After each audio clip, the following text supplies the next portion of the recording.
So, I just saw the first episode of the new Demon Slayer arc. Let's talk about it.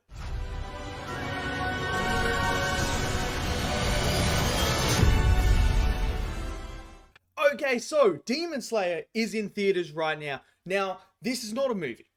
I'm going to preface this straight off the bat. It's not a movie. So don't go in there expecting this to be a movie. This is the same thing that happened last year. So we're getting the end, the finale of last season, and then we're getting the very first episode of the new arc coming, which is the Hashira trading arc. So that's what it is. So don't go in there expecting to get a Mugon train where you get a full arc, a full story. That's not what it is. So you've been warned. So if you're going to go and see it and you're expecting to see a movie, you're not going to see a movie, okay? So with that done, I just saw the first episode. So let's just rehash, the finale. Loves seeing it on the big screen, the stuff with Nezuko and the sun. So now we know what's going on there. The Muzan stuff was cool to see on the big screen, how vicious he is. I really, really enjoyed seeing that stuff all on the big screen again. But let's get into episode 1 of the Hashira training arc. Now, if you guys haven't read the manga, I won't spoil this for you. If you haven't seen it, I'm not going to spoil what happens or anything like that, because I know some people haven't read the manga. Now, if you have read the manga, you know exactly what is going to happen, and I'm going to tell you guys right now, don't go into this expecting to get like crazy action fighting sequence like a Tengen versus Gyutaro or a Rengoku versus Akaza, or a Tanjiro versus Rui. That's not in the first episode. The first episode is all about them coming together and coming up with the training program because of the effects that happened last season. So the stuff with Nezuko, now that she is conquered the sun, obviously Muzan has now set his goals on getting her and absorbing her, so that way he can become fully immortal and basically become literally impossible to kill. So that is the whole motivation. Now the Hashiras come together to come up with a training plan. That's what the whole first episode is. It's about leading into that. Now, the cool thing about this is the sequence with Sanemi and the Serpent Hashira. That whole sequence was awesome. I have been waiting. I love seeing how they're going to develop. Because you read the manga, and you see the breathing styles on the page. And it look cool and stuff on the page. But then you're always thinking to yourself, how's it going to look animated? So we've seen water breathing. That looks absolutely incredible. Sun breathing looks absolutely incredible as well. The fire breathing looks incredible. Thunder looks incredible. Beast looks, it's okay. It's decent. Then we've seen sound breathing. We've also seen, I believe we saw, maybe not. No, I don't think we saw the insect one. But we've seen the love one as well. So we've seen all these different type of breathing styles now brought to life. What I love about this is we get a sense of what the serpent breathing looks like and what the wind breathing looks like. I'm going to tell you right now, that wind breathing is so slick, so gorgeous. It is sexy. Very sexy. It might be my favorite on the screen, right? It just looked incredible. And there's this beautiful moment where Sanemi unleashes just this flurry of green. And it's just animated brilliantly. And then there's rain, but it's blood rain. I'm telling you right now, seeing that shot on the big screen, I had the biggest grin on my face. Because I was like, bro, we've been waiting to see Sanemi in action. And dude, that wind breathing looks incredible.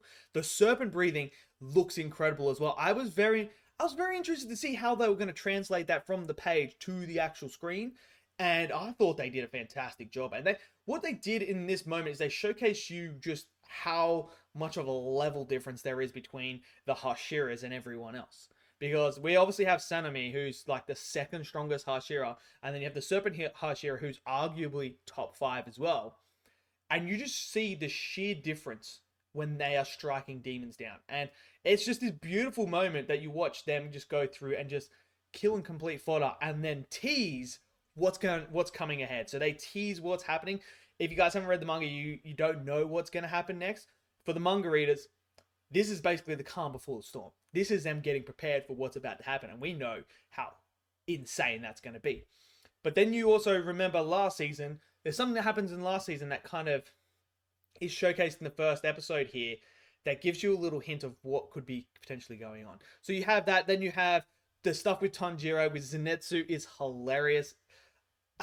The stuff with Nezuko and Inosuke is hilarious. That leads into Zenitsu. That segment is hilarious. So there's a lot of slice of life stuff going on in this episode, in the very first episode. It's about reintroducing you to the Hashiras and giving you a sense of where they are and how they feel.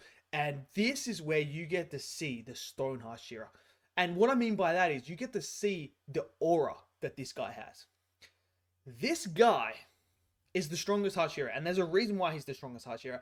And this episode showcases you the difference, the level that this guy is compared to everyone. Like, you see the other guys and you're like, well, Gyu's awesome, Rengoku was awesome, Tengen was awesome, you know, the Love Hashira is awesome, the Mist Hashira is great. And then you watch this bit and you're like, Sanemi is awesome, and then, you know, the Serpent Hashira is awesome. And then you see this guy and it's just another level.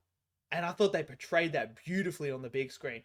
Loved it. Absolutely loved it so much. It's animated gorgeous. Demon Slayer is just always animated brilliantly. But then you obviously have the stuff with Gyu as well. There's stuff that's going on with him. That's going to be, you know, moving forward. That's going to be some stuff that we're going to deal with. But then we get into a bit of the training and that. And you see, they tell you who's doing what and everything like that. And what the main aim is. So you're going to get, if you're not a manga reader, you're going to get a lot more understanding of certain events that have happened in the past that you might not completely understand what's going on. They dive into that here. And they give you a bit more of the backstory to the marks that have been appearing on in the previous seasons, on Tanjiro, on the Mist Hashira, on the Love Hashira. What is the go with them? Why are they obviously manifesting now? What is the purpose of them? You're going to get to understand that as well. And then we get a bit of other stuff in here as well that, you know, they're really pointing towards the end game, because realistically, we're coming into the big arc that's coming.